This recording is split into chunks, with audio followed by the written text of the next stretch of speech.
Physical spectroscopy के अंदर अभी तक आप लोग काफी सारी स्पेक्ट्रोस्कोपी ऑलरेडी कवर कर चुके हो। आप लोग कवर कर चुके हो रोटेशन स्पेक्ट्रोस्कोपी को, वाइब्रेशन स्पेक्ट्रोस्कोपी को, रो वाइब्रेशन स्पेक्ट्रोस्कोपी को, रमन स्पेक्ट्रोस्कोपी को, जिसके अंदर आपने पढ़ी थी वाइब्रेशन रमन और रोटेशन रमन। उसके बाद आप लोगों ने इलेक्ट्रॉनिक स्पेक्ट्रोस्कोपी को भी कंप्लीट कर लिया है। आज हम लोग पढ़ने वाले हैं कि आखिर बर्ड्स स्पॉनर प्लॉट क्या होता है। इसके ऊपर से क्वेश्चन आ चुका है CSIR नेट के अंदर और दोबारा आने के चांसेस भी है। तो स्टार्ट करते हैं आज के इस लेक्चर को।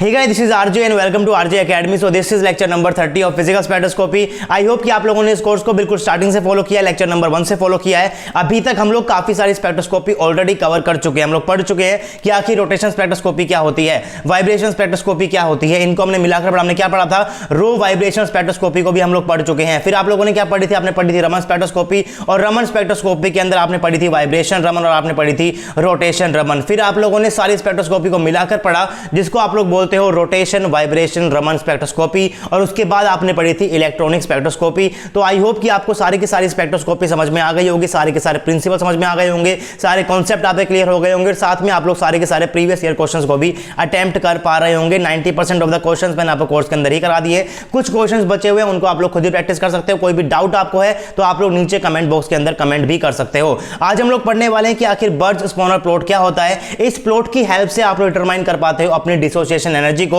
अगर आप लोग डिसोसिएशन एनर्जी को कैलकुलेट कर पा रहे हो तो ऑफ कोर्स ये आपका किसके लिए है, ये आपका एन हार्मोनिक सिस्टम के लिए है। क्योंकि आप लोग कहां बात करते हो, एन हार्मोनिक सिस्टम के अंदर ही बात करते हो। मॉलिक्यूल क्या हो जाएगा, डिसोशिएट हो जाएगा। हार्मोनिक में क्या होता है, कुछ इस टाइप का सिस्टम होता है, यहां पर डिसोसिएशन एनर्जी होती नहीं है। लेकिन एन हार्मोनिक के अंदर क्या होता है, आपका कुछ स्पेक्ट्रा कुछ इस टाइप का होता है, यानी मॉलिक्यूल आपस क्या हो जाएगा, डिसोशिएट हो जाएगा। तो बेसिकली आपका जो बर्ड्स स्पॉनर प्लॉट है ये सिर्फ और सिर्फ आपके पास एन हार्मोनिक सिस्टम के लिए ही है। लेकिन उसको समझने के लिए पहले हम लोग समझेंगे कि हार्मोनिक सिस्टम के ऊपर आप किस तरीके से बर्ड्स स्पॉनर प्लॉट को अप्लाई कर सकते हो। लेकिन उससे पहले अगर आपको लेक्चर पसंद आता है वीडियो को लाइक कर सकते हो। चैनल के ऊपर नए सब्सक्राइब नहीं किया, चैनल को सब्सक्राइब कर लो और सब्सक्राइब करते हुए नोटिफिकेशन बेल आइकन को भी आपको प्रेस करना है ताकि नोटिफिकेशन भी आप तक टाइमली पहुंचती रहे। अब हम लोग स्टार्ट करते हैं अपने आज के लेक्चर को। पहले हम समझते हैं कि हार्मोनिक सिस्टम को लेते हुए बर्ड्स स्पॉनर आखिर क्या कह रहे थे। तो अभी तक आप लोग पढ़ चुके हैं सिस्टम होता है हार्मोनिक सिस्टम। आपके पास डायग्राम कुछ इस टाइप का होता है। यहाँ पर क्या होते हैं, एनर्जी लेवल होते हैं।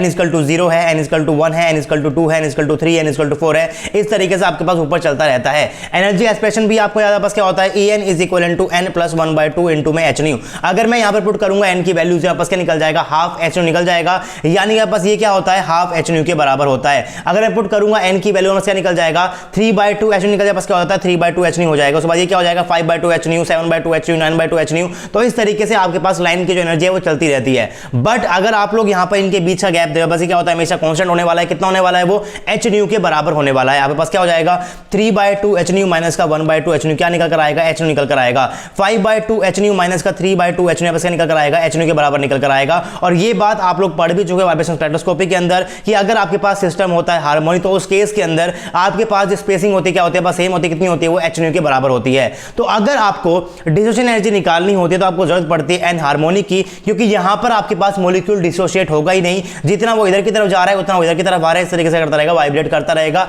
आपके पास मॉलिक्यूल कभी भी डिसोशिएट नहीं होगा। बड़ा बात करते हो आइडियल सिस्टम की, बट रियलिटी के अंदर आपके पास हार्मोनिक सिस्टम नहीं होता। बस कैसा होता है, एन हार्मोनिक होता है। तो उसके लिए हम लोग डिसोसिएशन एनर्जी को निकाल सकते हैं with the help of a graph. लेकिन ग्राफ कैसे प्लॉट करते हैं उसके लिए पहले आपको समझना पड़ेगा कि आखिर आइडियल सिस्टम के लिए आप लोग ग्राफ को किस तरीके से बना सकते हो। तो पहली बात यह है कि आप लोग इस ग्राफ को इस तरीके से भी रिप्रेजेंट कर सकते हो। कैसे मैंने रिप्रेजेंट किया हुआ है उसको, मैंने यहां पर लिया हुआ है x एक्सिस के ऊपर n+1/2 और मैंने यहां पर क्या लिया हुआ है, डेल्टा E n+1n, यानी कि ट्रांजिशन हो रहा है n से कहां पर ट्रांजिशन हो रहा है, n+1 के अंदर हो रहा है। तो मैं यहां पर इसको क्या लेकर चल रहा हूं, डेल्टा E लेकर चल रहा हूं। यानी कि सक्सेसिव लाइंस के बीच में आपके पास जो डेल्टा E है, जो उसके बीच का गैप है, उसको मैंने यहां पर ले लिया है y एक्सिस के ऊपर। और आपने अभी देखा है कि हार्मोनिक के अंदर आपके पास यहां पर क्या होता है, ये गैप आपके पास क्या होता है, सेम ही होता है। कितना होता है, आपके पास hν के बराबर होता है। यानी कि अगर मैं यहां पर इस n की वैल्यू को पुट करने वाला हूं, आपके पास क्या बन जाएगा, 1/2 बन जाएगा। अगर आपके पास ये 1/2 बन जाएगा और मैं यहां पर इसको ले लेता हूं hν, मान लो मैं यहां पर क्या ले रहा हूं, इसको hν तक लेकर आ रहा हूं और मैं यहां पर एक बार को बना दूंगा, तो डेफिनेटली आपके पास इसका एरिया क्या हो जाएगा, 1/2 इंटू में hν हो जाएगा। पास ये क्या है, आपके पास hν है, या पास क्या है, 1/2 है। तो 1/2 इंटू में hν पास क्या हो जाएगा, इस रेक्टेंगुलर बार का क्या हो जाएगा, एरिया हो जाएगा। यानी कि अगर आपको पहला ट्रांजिशन यहां पर दिखाना है n इक्वल टू 0 से n इक्वल टू 1 के पास यहां पर क्या आने वाला है 1/2 h न्यू आने वाली है इसकी एनर्जी। तो उसको आप लोग यहां पर इस रेक्टेंगुलर बार से भी रिप्रेजेंट कर सकते हो। उसके बाद अगर आपके पास यहां पर हो रहा होगा एक और ट्रांजिशन n इक्वल टू 2 मैं यहां पर लेकर चलूंगा। मान लो यहां पर ट्रांजिशन कैसा होने वाला है n इक्वल टू 1 है, n इक्वल टू 0 है, n इक्वल टू 1 है, n इक्वल टू 2 है। तो अगर मैं यहां पर बात कर रहा हूं n इक्वल टू 0 पर एनर्जी यहां पर कितनी होने वाली है 1/2 h न्यू होने वाली है। अगर मैं इन दोनों के बीच का गैप दूंगा वैसे कितना होने वाला है आपके पास h न्यू ही होने वाला है। यानी कि जब मैं बात कर रहा हूं 3/2 की यानी कि n इक्वल टू 1 की यानी कि n इक्वल टू 1 की, तो इसकी एनर्जी बस कितनी होती है 3/2 h न्यू होती है। और अगर इस एनर्जी को मैं इस तरीके से दिखा जाऊंगा, मैं कैसे दिखा सकता हूं उसको, मैं 3/2 के ऊपर यहां पर एक लाइन खींचूंगा, यहां पर बस क्या है h न्यू पहले से ही है, तो इसके अंदर के एरिया पास क्या हो जाने वाला है यहां हो जाने वाला है 3/2 h न्यू। और अगर आप लोग यहां पर इन लाइन के बीच का गैप भी देखोगे तो वो भी आपके पास यहां पर क्या निकल कर आने वाला है, सेम ही निकल कर आने वाला है। पास क्या है 1/2, पास क्या है 3/2। मैं क्या करूंगा 3/2 माइनस का 1/2 क्या निकल जाएगा 1 के बराबर निकल जाएगा। यानी कि आपके पास ये क्या है आपके पास 1 के बराबर है और ये आपके पास क्या है पूरा पूरा h न्यू है। दैट मींस आपके पास इसका एरिया क्या हो जाएगा h न्यू के बराबर ही हो जाएगा, जो कि आपका गैप होता है दो लाइंस के बीच में। तो आप अपने हार्मोनिक सिस्टम को, जो कि आप लोग अब तक उसको इस तरीके से ड्रॉ करते हुए आ रहे थे, उसको आप लोग इस तरीके से भी ड्रॉ कर सकते हो। n इक्वल टू 0 पास क्या होता है 1/2 h न्यू होता है। तो 1/2 ये रहा, h न्यू आपके पास ये रहा, क्या हो जाएगा आपके पास 1/2 h न्यू के बराबर हो जाएगा। n इक्वल टू 1 के पास क्या हो जाएगा 3/2 h न्यू। तो 3/2 आपके पास ये रहा, ये मैंने यहां पर लगा दिया h न्यू, तो आपके पास क्या हो जाएगा पूरा की पूरा 3/2 h न्यू हो जाएगा। उसके बाद मैं बात करूंगा n इक्वल टू 2 के पास क्या हो जाएगा 5/2 h न्यू हो जाएगा। 5/2 मैंने यहां पर ले लिया है, h न्यू आपके पास यहां पर है, तो आपके पास पूरा एरिया क्या हो जाएगा 5/2 h न्यू के बराबर हो जाएगा। तो बेसिकली आप लोग अपने ग्राफ को इन रेक्टेंगुलर बार के अंदर भी शो कर सकते हो। बट अगर आपके पास यहां पर सिचुएशन होती है आइडियल, तो उस केस के अंदर आपका मॉलिक्यूल कभी भी डिसोशिएट नहीं होगा और आपके पास जो लाइन के बीच का स्पेसिंग है वो भी आपके पास हमेशा क्या रहने वाला है h न्यू ही रहने वाला है। यानी कि आप लोग आइडियल सिस्टम के लिए इस ग्राफ को इस तरीके से ड्रॉ करते ही जाओगे करते ही जाओगे करते ही जाओगे। आपके पास क्या रहने वाला हमेशा आपके पास लाइन के बीच गैप रहने वाला सेम ही होने वाला है। मैंने यहां बनाया हुआ है कि आपको सेम नहीं दिख रहा होगा, लेकिन आपके पास क्या होता है सेम ही होता है। इतना गैप ये होगा, उतना ही गैप ये है, उतना ही गैप ये है, उतना ही गैप ये है, उतना ही गैप ये है, और ये हमें चलता रहेगा। It will continue for ideal system, क्योंकि आइडियल सिस्टम के अंदर आपके पास कभी भी डिसोसिएशन नहीं हो रहा होता है। लेकिन अगर मैं बात करता हूं एन हार्मोनिक सिस्टम के पास, यहां पर क्या होता है आपके पास एनर्जी लेवल कुछ इस टाइप के होंगे, इनके बीच की आपस होती है स्पेसिंग होती है, कम होती रहती है, कम होती रहती है, कम होती रहती है, कम होती रहती है, कम होती रहती है, और कम होते होते होते आपस यहां पर क्या आता है कंटिन्यूम आ जाता है। और जैसे ही कंटिन्यूम आएगा आपका मॉलिक्यूल क्या आता है डिसोशिएट हो जाता है। तो अगर आपको यहां पर ये डिसोसिएशन एनर्जी निकालनी होती है तो आपके पास यहां पर एक और तरीका है। तरीका क्या है कि आप लोग यहां पर इनके गैप को क्या करते रहो ऐड करते रहो, इसको इसको इसको इसको इसको मैं ऐड करूंगा, क्या निकल जाएगा पूरा की पूरा डिसोसिएशन एनर्जी ही निकल जाएगी। इस डिसोसिएशन एनर्जी निकालने का आप लोग एक फॉर्मूला पहले भी पढ़ चुके हो, लेकिन आपसे बर्स्ट पोनर कह रहा है कि मुझे फॉर्मूले की जरूरत नहीं है। अगर मैं यहां पर इस तरीके से ग्राफ को प्लॉट कर दूंगा अपने रेक्टेंगल बार के अंदर, तो उसके एरिया से भी मैं डिसोसिएशन एनर्जी को निकाल सकता हूं। अब यहां पर इंपॉर्टेंट बात यह है कि आप लोग यहां पर क्या निकालने वाले हो डी नोट को निकालने वाले समय क्या बात करोगे आप लोग यहां पर n इक्वल टू 0 से बात करोगे। बस कहां पर आने वाला है हम लोग यहां पर ये चीज निकालने वाले, क्या निकालने वाले ये निकालने वाले हैं। आप लोग यहां पर इसको भूल जाओ, इस तरीके से नोट बनाना। आप लोग क्या निकालने वाले हो n इक्वल टू 0 से आपके पास यहां पर कितना हो रहा है डिसोसिएशन एनर्जी, उसको आप लोग निकालने वाले। ग्राफ के अंदर क्या आता है पहले आप लोग क्या लेकर चलते हो n इक्वल टू 0 को लेकर चलते हो, यानी कि आप लोग बात करने वाले हो यहां से आपके पास ये कंटिन्यूम कितनी दूर आ रहा है इसको आप लोग निकाल पाओगे with the help of area. अब एरिया से कैसे निकालोगे, तो बर्थ स्पोनर ने यहां पर क्या किया है वही सेम चीज की है, डेल्टा ई n से n+1 आप लोग जा रहे हो, उसने यहां पर इस तरीके से ग्राफ बना दिया है। अब आपको यहां पर यह पता है कि जैसे जैसे आप लोग n की वैल्यू को इंक्रीज करते हुए जाओगे तो आपका जो स्पेसिंग होता है वो डिक्रीज होते हुए चला जाए। पहले आपस क्या होता है स्टार्टिंग में आपस होने वाला है h न्यू माइनस का ओमेगा ई एक्स से आपस रहने वाला है स्टार्टिंग का, h न्यू माइनस का 2 ओमेगा ई एक्स, उसके बाद आपके पास क्या आने वाला है h न्यू माइनस का 4 ओमेगा ई एक्स, फिर आपके पास क्या आएगा h न्यू माइनस का 6 ओमेगा ई एक्स। यानी कि जैसे जैसे आप लोग n की वैल्यू को इंक्रीज करते हुए जाते हो आपकी जो यहां पर स्पेसिंग होती है बीच में क्या हो जाएगी कम होती रहेगी। और मैं स्पेसिंग के मैग्नीट्यूड को मैं किस तरीके से दिखाता हूं, मैं दिखाता हूं उसको यहां पर y एक्सिस के ऊपर। मान लो स्टार्टिंग में पास ये क्या है, पास स्टार्टिंग में यहां पर होने वाला है h न्यू माइनस का 2 ओमेगा ई एक्स, यानी आपके पास ये क्या है n इक्वल टू 0 एक कोरस्पॉन्डिंग आपकी एनर्जी मैंने यहां पर लिखी हुई है कि n इक्वल टू 0 के लिए आपकी एनर्जी क्या होती है आपके पास h न्यू माइनस का 2 ओमेगा ई एक्स होती है। x एक्सिस के ऊपर मैंने यहां पर क्या लिया हुआ है n+1/2 ही लिया हुआ है। तो अगर मैं n की वैल्यू यहां पर पुट करने वाला हूं, पास क्या निकल जाएगा यहां पर 1/2 निकल जाएगा। और आपके पास यहां पर n इक्वल टू 0 से बढ़ जा रहे हो n इक्वल टू 1 के अंदर आपके पास एक गैप कितना होता है आप लोग इसको कैलकुलेट कर चुके हो, पहले भी कितना होने वाला है वो h न्यू माइनस का 2 ओमेगा ई एक्स होने वाला है। तो उसको मैं यहां पर ले लेता हूं h न्यू माइनस का 2 ओमेगा ई एक्स। यहां पर आपके पास क्या है 1/2 है, तो आपने क्या किया आपने अपने ग्राफ को यहां तक इंक्रीज कर दिया है। उसके बाद आप लोग बात करोगे नेक्स्ट n की वैल्यू की, यानी कि n इक्वल टू 1 के लिए। तो n इक्वल टू 1 के लिए आप लोग जा रहे हो n इक्वल टू 1 से n इक्वल टू 2 के अंदर, आप लोग जा रहे हो n इक्वल टू 1 से n इक्वल टू 2 के अंदर। तो स्पेसिंग आपके पास थोड़ी डिक्रीज हो जाएगी, यानी कि कितनी हो जाएगी वो एच न्यू माइनस का 4 ओमेगा एक्सी हो जाएगी, यानी कि इससे वो क्या थोड़ी सी कम हो जाएगी। फिर आपके पास क्या होने वाला है, और कम होने वाली है, और कम होने वाली है, और कम होने वाली है, और कम होने वाली है, यानी कि आप लोग यहां पर एन की वैल्यू को इंक्रीज करते हुए जाओगे, आपके पास ये एनर्जी कम होते होते होते होते होते होते कहां चली जाएगी, बिल्कुल कम हो जाएगी, कंटिन्यूम आपका आ जाएगा, आपस क्या हो जाएगा, डिसोशिएट हो जाएगा। और अगर आपका मॉलिक्यूल यहां पर डिसोशिएट हो रहा है तो आपका सारा का सारा एरिया आपस क्या हो जाने वाला है, उसकी डिसोसिएशन एनर्जी ही होने वाली है।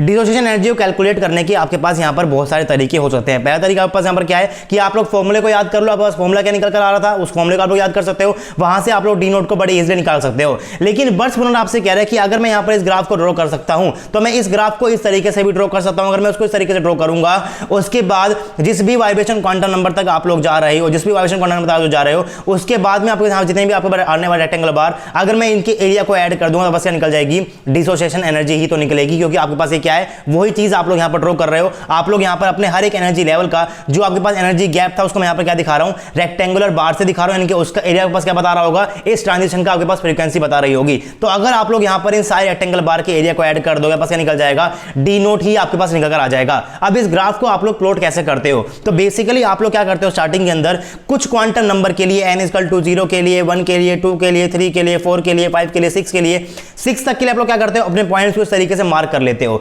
मार्क करने वाले यहां क्या करने वाले, आप लोग बनाओगे लाइन, इस तरीके की लाइन बनाते हो, और उसके बाद लोग क्या करते हो, इसको एक्स्ट्रा प्लॉट कर देते हो, और एक्स्ट्रा प्लॉट करने के बाद जहां पर आपको मिलने वाली है उस वाला क्या निकाल लेते हो, उस एरिया को निकाल लेते हो।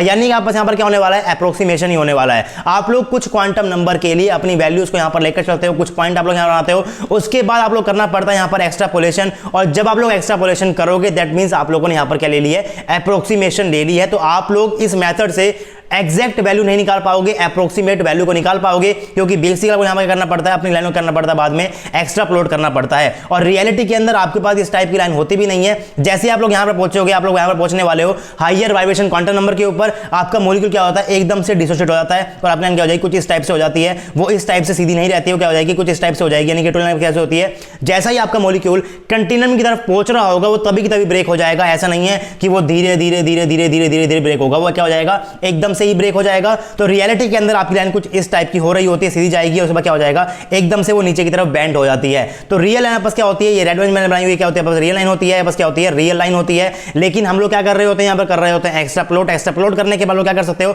सिर्फ और सिर्फ सीधा ही आप लोग जा सकते हो। तो जहां पर ये मिलता है उसके बाद का आप लोग क्या निकाले, तो इस एरिया को निकालो, वहां क्या निकालोगे, वहां से आप लोग डिसोसिएशन एनर्जी को निकाल लोगे। तो आई होप कि आपको कंसेप्ट समझ में आ गया होगा कि आखिर किस तरीके से इसने ग्राफ को प्लॉट किया है, किस तरीके से इसने अपने एनर्जी लेवल को रेक्टेंगुलर बार की फॉर्म में दिखाया है, और वहां से उसने एरिया को कैलकुलेट कर डिसोसिएशन एनर्जी को निकाला है। तो आई होप कि आपको एक ग्राफ समझ में आ गया होगा। अब जो क्वेश्चन आपके पास एग्जाम के अंदर आता है वो आपके पास बहुत इजी आया है, उस क्वेश्चन को आप लोग बड़े आराम से कर पाओगे। क्वेश्चन आपको कहूंगा, लेकिन जो बातें मैंने आपको बताई अभी तक मैंने यहां पर लिखी हुई है, when several vibration transitions are detectable a graphical technique called Birge-Sponer plot may be used to determine the dissociation energy of a bond. The basics of Birge-Sponer plot is that sum of successive interval from the 0 point energy to the dissociation limit is known as dissociation energy. आपके पास यहां पर क्या होता है, कोई type का plot होता है, बस क्या होने वाला है, n = 0 होगा, n = 1 होगा, n = 2 होगा। तो 0 पॉइंट एनर्जी से आपके पास यहां पर जो इनके बीच का गैप है, इनके बीच के गैप को मैं क्या करता रहूंगा, ऐड कर, क्या निकालोगे आप लोग यहां पर, इसकी डिसोसिएशन एनर्जी को बड़े इजीली निकाल पाओगे, यानी कि डी नोट को क्या निकाल पाओगे, बड़े इजीली निकाल पाओगे। इस प्लॉट की हेल्प से लोग क्या निकालते हो, डी नोट को निकालते हो, डी ई को नहीं निकालते हो। डिफरेंस होता है डी नोट के बीच में और डी के बीच में। डी नोट शुरू होता है n = 0 लेवल से, और डी शुरू होता है कि आपके इलेक्ट्रॉनिक के बिल्कुल मिनिमम वाले लेवल से। तो बर्स्ट होने से आप लोग क्या निकाल पाते हो, आप लोग निकाल पाते हो क्या आपस होने वाला है यहां पर n = 0। तो n = 0 से आप लोग यहां पर कितना ऊपर जा रहे हो, बस क्या होता है, डी नोट होता है, और यहां पे पास क्या होने वाला है, पूरा की पूरा यहां पास होता है डी। तो इसको आप लोग कहां निकालते हो, इलेक्ट्रॉनिक स्पेक्ट्रा के अंदर निकालते हो, बस क्या निकाल रहे हो, यहां पर आप लोग निकाल रहे हो डी नोट को। क्वेश्चन जो आया हुआ है, क्वेश्चन बहुत ईजी आया हुआ है, कंसेप्ट आप लोग समझ जाओगे तो क्वेश्चन आप लोग बड़े आराम से कर पाओगे। The basics of Birge Sponer plot is that sum of successive interval from the 0 point energy to dissociation limit is known as dissociation energy, just as the height of ladder is the sum of separation of its rungs. जैसे कि आप लोग यहां पर बात करते हो ladder क्या, लैडर क्या होता है, कुछ इस टाइप का होता है, बीच में बस क्या होता है, पैर रखने की जगह होती है, बस क्या बेसिकली आपके पास सीढ़ी है। तो अगर आपको इस सीढ़ी की हाइट निकालनी है, तो हाइट निकालने का तरीका क्या हो सकता है कि आप लोग डायरेक्टली इसकी हाइट को मेजर कर लो, या फिर आप लोग क्या कर सकते हो, इनके बीच में गैप कितना है, H1 है, बस क्या है, H2 है, बस क्या है, H3 है। तो आप लोग क्या करो, इनके गैप को आप लोग क्या कर दो, ऐड कर दो, क्या निकल जाएगी, पूरी की पूरी सीडी की आपके पास हाइट निकल जाएगी। अब ये मत बोलना कि आपके पास यहाँ पर कुछ नहीं होता तो यहाँ पर हाइट नहीं होने वाली है,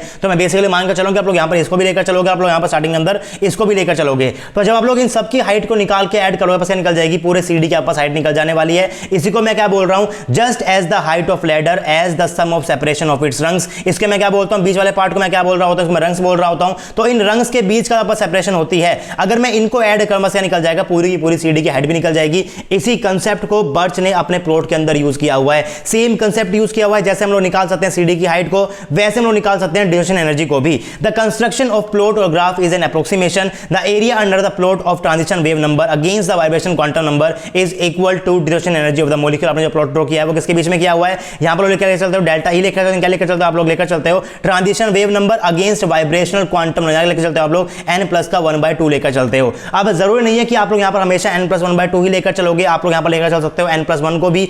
n प्लस 1 को लेकर चलोगे तो आप लोग एक फॉर्मूला पहले ही पढ़ चुके हो, उस फॉर्मूले का यूज करके हम लोग एक और ग्राफ बनाने वाले हैं और वहां से हम लोग क्या निकालने वाले हैं, डिसोसिएशन एनर्जी निकालने वाले हैं। The following plot is also known as Birge plot which can be drawn using the equation that we have already studied during vibration spectroscopy. क्या पढ़ी थी आपने, वहां पढ़ा था डेल्टा ई एन से आप लोग कहां जा रहे हैं, n प्लस 1 के अंदर, क्या बोलते हैं उसको, आप लोग बोल सकते हो ई एन प्लस 1 माइनस का ई एन। ये क्या होता है, ओमेगा ई माइनस का 2 ओमेगा ई एक्स इंटू में n प्लस 1। ये जनरल फॉर्मूला आप लोग पढ़ चुके हो वाइब्रेशन स्पेक्ट्रोस्कोपी के अंदर। सक्सेसिव एनर्जी लेवल के बीच में आपके पास गैप कितना होता है in case of anharmonic oscillator. तो आई होप कि आपको ये वाला फॉर्मूला याद हो, ई एन प्लस 1 माइनस का E N is equal to minus का ओमेगा ई माइनस का 2 ओमेगा ई एक्स इंटू में n प्लस 1। अगर आपको समझ में नहीं आ रहा कि आपके पास ये फॉर्मूला कहां से आ गया, तो डेफिनेटली आपने स्टार्टिंग के लेक्चर्स मिस किए हैं। प्लीज आप लोग वाइब्रेशन स्पेक्ट्रोस्कोपी के लेक्चर्स को दोबारा देख कर आओ। फॉर्मूला यहां पर लिखा हुआ है ई एन प्लस 1 माइनस का E N is equal to omega E minus का 2 ओमेगा ई एक्स। तो अगर मैं यहां पर पुट करने वाला हूं n को, जब क्या निकल जाएगा ओमेगा ई माइनस का 2 ओमेगा ई एक्स। अगर मैं पुट करूंगा n की वैल्यू को 1 क्या निकल जाएगा, ओमेगा ई माइनस का 4 ओमेगा ई एक्स। अगर मैं पुट करूंगा n की वैल्यू क्या निकल जाएगा, ओमेगा ई माइनस का 6 ओमेगा ई एक्स। तो आप लोग देख सकते हो कि जैसे आप लोग n की वैल्यू को इंक्रीज करोगे, आपके पास इनके बीच स्पेसिंग कम होती रहती है, तो स्पेसिंग आपके पास यहां पर क्या होने वाली है, कम होने वाली है। तो अगर मैं यहां पर ग्राफ प्लॉट करने वाला हूं अपने n प्लस 1 के बीच में, यानी कि n प्लस 1 के बीच में और डेल्टा ई n प्लस 1 से n के बीच में, तो तब भी आप लोग यहां पर एक प्लॉट ड्रॉ कर पाओगे जो आपने अभी पढ़ा है as a Birge Sponer plot. अभी वहां पर क्या था, n प्लस का 1/2 था, वैसे आप लोग क्या कर रहे थे, आप लोग यहां पर डेल्टा ई को लेकर चल रहे थे, n से आप लोग कहां पर जा रहे थे, n प्लस 1 के अंदर जा रहे थे। आपने अभी तक इस वाले ग्राफ को पढ़ा है, लेकिन इस इक्वेशन को भी आप लोग पढ़ चुके हो, डेल्टा ई n से n plus 1 is equal to omega E minus 2 omega E X into n plus 1। तो अगर मैं यहां पर इसको बोल देता हूं y, यहां पास क्या बन जाएगा, y बन जाएगा, यहां पास क्या बन जाएगा, x बन जाएगा, बस क्या बन गया, y इज इक्वल टू, यहां पास क्या हो जाएगा, c हो जाएगा माइनस का mx हो जाएगा। तो b से क्या बन गया, y is equal to c minus का mx। c प्लस भी बोल सकते हो आप लोग, आपके पास क्या हो जाएगा, यहां पर स्लोप नेगेटिव हो जाएगा, यानी कि आपके पास यहां पर एक स्ट्रेट लाइन इक्वेशन के जैसे इक्वेशन बन गई है। अगर मैं यहां पर ग्राफ प्लॉट करने वाला हूं डेल्टा e और n प्लस 1 के बीच में, तो आपका ग्राफ कैसा आने वाला है, कुछ इस टाइप का ग्राफ आएगा। स्लोप पास क्या हो जाएगा, माइनस का 2 ओमेगा ई एक्स हो जाएगा। पता है बस क्या है यहां पर, डेल्टा ई आपके पास क्या होने वाला है, यहां पर ओमेगा ई माइनस का 2 ओमेगा ई एक्स इंटू में n प्लस 1। तो यहां पास यहां पर क्या होने वाला है, y है, यहां पास क्या हो जाएगा, पूरा की पूरा स्लोप हो जाएगा, पास क्या हो जाएगा, इंटरसेप्ट। ये आपके पास क्या हो जाएगा, यहां पर y हो जाएगा, पास क्या हो जाएगा, यहां पर x हो जाएगा। इसको मैं क्या बोल रहा हूं, x के ऊपर लेकर चल रहा हूं, n प्लस 1 मैंने यहां पर क्या ले लिया, डेल्टा ई ले लिया। n से आप लोग कहां पर जा रहे हो, n प्लस 1 के अंदर जा रहे हो, तो आपके पास यहां पर क्या आने वाली है, एक स्ट्रेट लाइन आएगी विद नेगेटिव स्लोप। स्लोप यहां पर कैसे नेगेटिव है, और बस स्लोप किसके बराबर होगा, माइनस का 2 ओमेगा ई एक्स के बराबर होगा, और इसका इंटरसेप्ट क्या हो जाएगा, ओमेगा ई के बराबर हो जाएगा। तो अब आप लोग इंटरसेप्ट से और स्लोप से अपनी डिस्ट्रीब्यूशन एनर्जी को भी कैलकुलेट कर सकते हो। कैसे कर सकते हो, आपके पास फॉर्मूला पहले से ही होता है, d क्या होता है, ओमेगा ई अपॉन में 4x। तो मैं यहां पर क्या कर रहा हूं, ओमेगा ई से मल्टीप्लाई कर रहा हूं, ओमेगा से कर रहा हूं डिवाइड, क्या बन जाएगा, ओमेगा ई का square divide by 4 omega E x. अब आपको पता है कि आपका स्लोप क्या होता है, माइनस का 2 ओमेगा ई एक्स होता है। तो अगर मैं अपने स्लोप को मल्टीप्लाई कर देता हूं माइनस के 2, तो क्या निकल जाएगा, 4 ओमेगा ई एक्स ही निकल जाएगा। और आपको पता है कि आपका ओमेगा यहां पर क्या होता है, इंटरसेप्ट। मैं क्या लिख दूंगा यहां पर, इंटरसेप्ट का स्क्वायर डिवाइडेड बाय -2 इंटू में स्लोप। तो ये फॉर्मूला भी आपको यहां पर याद करना है, dissociation energy is equal to intercept का स्क्वायर डिवाइडेड बाय -2 इंटू में स्लोप। और इसके ऊपर से बिल्कुल डायरेक्ट क्वेश्चन आया था, आपको स्लोप भी गिवन था, आपको इक्वेशन भी गिवन थी, सब कुछ आपको गिवन था। बस आपसे ये पूछ रहा था कि क्या आपको बर्च स्पोनर प्लॉट आता है, क्या आपने इसके बारे में आइडिया लिया है, कि आपको इसके बारे में पता भी है कि नहीं पता है। Construction shows that the area under the plot delta G n plus 1 से आप लोग n से कहां जा रहे हो, n प्लस 1 के अंदर जा रहे हो, डेल्टा जी और डेल्टा पास यहां पर क्या है, सेम ही बात है। हमने क्या ले लिया यहां पर, एनर्जी को गिब्स फ्री एनर्जी की फॉर्म के अंदर ले आए हो, with n plus 1/2 is equal to the sum of the rungs in a particular electronic state from n is equal to 0 vibration level and thus it is known as d naught, यानी कि dissociation energy level को बोलते हो। Area में also be obtained by counting the square square involve in the graph. आपके पास जो वहां पर रेक्टेंगल के बाहर आ रहे थे उनका आप लोग उसके एरिया को क्या कर सकते हो, ऐड कर सकते हो, क्या निकल जाएगी डी नोट की वैल्यू आप लोग वहां से भी निकाल सकते हो। अब क्वेश्चन मैंने यहां पर लिखा हुआ है, आपके पास पूछा गया था सीएसआईआर ने 2019 के अंदर पास क्वेश्चन आया था 4 मार्क्स का। क्वेश्चन क्या है, बहुत ही इजी है, अगर आपने प्लॉट समझ लिया तो आप लोग क्वेश्चन बड़े आराम से कर पाओगे। और क्वेश्चन के अंदर मेंशन था the Birge Sponer plot between delta G mu plus 1/2 is equal to E mu plus 1 minus का E mu and mu plus 1। आप लोग यहां पर क्या कर सकते हो, म्यू को आप लोग यहां पर एन से भी रिचेंज कर सकते हो। आपके पास एन क्या होता है, वाइब्रेशन क्वांटम नंबर होता है, और कुछ बुक्स के अंदर आपको वहां पर क्या गिवन होता है, म्यू गिवन होता है। तो बेसिकली आपके पास एन क्या है, आपके पास यहां पर म्यू के बराबर ही है। तो आपके पास यहां पर प्लॉट क्या बना हुआ है, ई एन प्लस 1 माइनस का ई एन, क्या बात कर रहे हो आप लोग यहां पर, डेल्टा ई की बात कर रहे हो, and N plus 1 for CO is a straight line with the slope -14 centimetre inverse and intercept of 2170 centimetre inverse. The approximate value of dissociation energy of CO in centimetre inverse is assuming CO as an anharmonic oscillator with an energy expression E mu is equivalent to mu plus 1/2 omega E minus का mu plus 1/2 का whole square x e omega E। आपको formula भी given था D is equivalent to omega E upon में 4xe। तो आपको सब कुछ यहां पर गिवन है, बस आपको ये देखना है कि अगर मैं यहां पर प्लॉट ड्रॉ करने वाला हूं डेल्टा E का और n+1 का, तो आपके पास वो प्लॉट आता है स्ट्रेट लाइन, इसका स्लोप बस क्या होने वाला है, होने वाला है वो -2 इंटू में ओमेगा ई एक्सी। आपके पास ये क्या होता है, ओमेगा ई। अगर आपको ये बातें पता है तो फॉर्मूला भी आपको यहां पर गिवन है, आपको क्या करना पड़ेगा, सिर्फ और सिर्फ ओमेगा से मल्टीप्लाई करना है, यहां पे करना है डिवाइड करना है, बस क्या निकल जाएगा, ओमेगा ई का स्क्वायर डिवाइडेड बाय 4 इंटू में एक्सी। ओमेगा से क्या बोल सकते हो, आप लोग बोल सकते हो -2 इंटू में स्लोप, ऊपर क्या हो जाएगा, इंटरसेप्ट का स्क्वायर आ जाएगा। तो आपके पास यहां पर फॉर्मूला बन जाएगा, सब कुछ आपको गिवन है। जैसे ही आप लोग यहां वैल्यू को पुट करो, बस यहां पर क्या इंटरसेप्ट गिवन है, आपको यहां पर गिवन है 2170, बस क्या करोगे 2170 करोगे स्क्वायर, नीचे आप लोग क्या करने वाले हो, -2 इंटू में स्लोप यहां पर क्या गिवन है, -14 क्या लोग -14 पुट कर लोगे, और जब लोग करोगे इसको क्या निकलने वाला है 16817। क्या हो जाएगा, यहाँ पर ऑप्शन नंबर से आपस क्या हो जाएगा, करेक्ट हो जाएगा। तो इस तरीके से आपको अपने क्वेश्चंस को अप्रोच करना है। और पूछा जाए बर्ज स्पॉनर प्लॉट से, सब कुछ आपको क्वेश्चन के अंदर ही मेंशन था। बर्ज स्पॉनर प्लॉट गिवन था, ये बस क्या है, बर्ज स्पॉनर प्लॉट आपको गिवन है। यहाँ पर आपको गिवन है प्लॉट किस किस के बीच में, n+1 के बीच में। आप लोग कंफ्यूज मत होना, आपने आप देखा है n+1/2 के साथ में, लेकिन n+1 के साथ भी हो सकता है। इक्वेशन भी आपको यहाँ पर गिवन एनर्जी की, En is equal to n+1/2 into में ओमेगा ई माइनस का n+1/2 का स्क्वायर इंटू में एक्सी ओमेगा ई। अगर आपको यहाँ पर En गिवन है तो आप लोग यहाँ पर डायरेक्टली निकाल सकते हो, En+1 के बीच में माइनस का En आपके क्या होने वाला है। तो एक्सप्रेशन को आप लोग यहां से भी निकाल सकते हो। आपको ये भी गिवन है D is equal to omega E minus का 4xe। तो आपको सब कुछ गिवन है, बस आपको सारे कॉन्सेप्ट्स को पढ़ना है। एक बार आप लोग पढ़ लोगे, सबके आइडिया आप लोग ले लोगे, तो क्वेश्चंस को आप लोग बड़े इजीली अप्रोच कर पाओगे। तो आई होप कि आपको समझ में आ रहा होगा कि किस तरीके से हम लोग यहाँ पर स्पेक्ट्रोस्कोपी को पढ़ रहे हैं, हर चीज को डिटेल के अंदर पढ़ रहे हैं। डिटेल के अंदर इसलिए पढ़ रहे हैं ताकि उसके ऊपर से क्वेश्चन आएगा तो उस क्वेश्चन को आप लोग कभी भी नहीं छोड़ने वाले हो। अगर आपके पास इस पर्टिकुलर टॉपिक से क्वेश्चन आपके पास आया मॉलिक्यूलर स्पेक्ट्रोस्कोपी से, अगर आपसे पूछे गए हैं 8 मार्क्स से क्वेश्चन, तो आपको ये 8 मार्क्स जो है वो कंप्लीटली अचीव करने हैं। सेम उस तरीके से आपको फिजिकल केमिस्ट्री की आपके पास जो होती है 14 यूनिट आपको करनी कंप्लीटली कंप्लीट करनी है। अगर आप लोग फिजिकल केमिस्ट्री की ब्रांच को टारगेट कर रहे हो, आपके पास यहाँ पर कितनी यूनिट होती है, 14 यूनिट होती है। इसके अंदर से काफी यूनिट आपकी कंप्लीट हो चुकी है आरजे एकेडमी के ऊपर। क्वांटम की 4 यूनिट ऑलमोस्ट कंप्लीट होने वाली है, आपकी थर्मो कंप्लीट हो चुकी है, आपकी स्टैटिस्टिकल कंप्लीट हो चुकी है, आपकी इलेक्ट्रोकेमिस्ट्री चल रही है, आपके पास यहाँ पर मॉलिक्यूलर स्पेक्ट्रोस्कोपी कंप्लीट हो चुकी है, आपकी केमिकल काइनेटिक्स कंप्लीट हो चुकी है। तो बहुत सारी यूनिट्स ऑलरेडी कंप्लीट हो चुकी है, और कंप्लीट इस तरीके से हुई है कि अगर उसके ऊपर से क्वेश्चन आएगा तो आप उसके अंदर से एक भी नहीं छोड़ के जा रहे हो, बशर्ते आप लोग सारे लेक्चर्स को थोरली देख रहे हो, अपने नोट्स बना रहे हो और साथ साथ रिवीजन भी कर रहे हो। रिवीजन करनी बहुत इंपॉर्टेंट है, रिवीजन आप लोग नहीं करोगे तो सब कुछ आप लोग भूल जाओगे। लेक्चर को देखते हुए आपको ऐसा लग रहा होगा कि मुझे तो ये भी आता है, मुझे तो ये भी आता है, मुझे तो ये भी आता है, बट अगर आप लोग रिवीजन नहीं करोगे तो डेफिनेटली आप लोग भूलने वाले हो। और एग्जाम सेंटर के अंदर आपको सिर्फ वही बातें याद होंगी जो आपने एग्जाम से 20 दिन पहले तक पढ़ा है। तो प्लीज आप लोग रिवीजन बार बार करते रहिए, बोल बोल कर चीजों को याद किया ताकि आप लोग उनको याद कर पाओ। अब नेक्स्ट हम पढ़ने वाले हैं combination band and Fermi resonance. In topic के ऊपर से आपके पास क्वेश्चन आ चुका है सीएसआईआर नेट के अंदर, तो ये टॉपिक की इंपॉर्टेंट है। आपके पास बस एक दो टॉपिक बच गए हैं, सिर्फ ये टॉपिक पढ़ाऊंगा, उसके बाद आपको एक दो टॉपिक और बच गए हैं, उसके बाद आपकी स्पेक्ट्रोस्कोपी कंप्लीट हो जाएगी। लेकिन प्लीज आप लोग रिवीजन करते रहो। और इस टॉपिक को हम लोग स्टार्ट करने वाले नेक्स्ट लेक्चर के अंदर, combination band and Fermi resonance. तो आपसे मिलते हैं हम लोग नेक्स्ट लेक्चर के अंदर। आई होप कि आपको लेक्चर पसंद आया होगा। लेक्चर को पसंद आया, वीडियो को लाइक कर सकते हो, चैनल के ऊपर नहीं हो सब्सक्राइब नहीं किया हुआ चैनल को सब्सक्राइब कर लो, और साथ में अपने दोस्तों के साथ वीडियो को जरूर शेयर करते रहा करो। अगर आपको मेरा काम अच्छा लगता है तो आप लोग आरजे एकेडमी की फाइनेंशियली हेल्प भी कर सकते हो। आप लोग हमें गूगल पे कर सकते हो, फोन पे कर सकते हो, पेटीएम कर सकते हो। Any support is highly appreciable guys. आपसे मिलेंगे नेक्स्ट वीडियो में, तब तक के लिए पढ़ते रहिए, पढ़ाते रहिए, खुश रहिए। Thank you very much.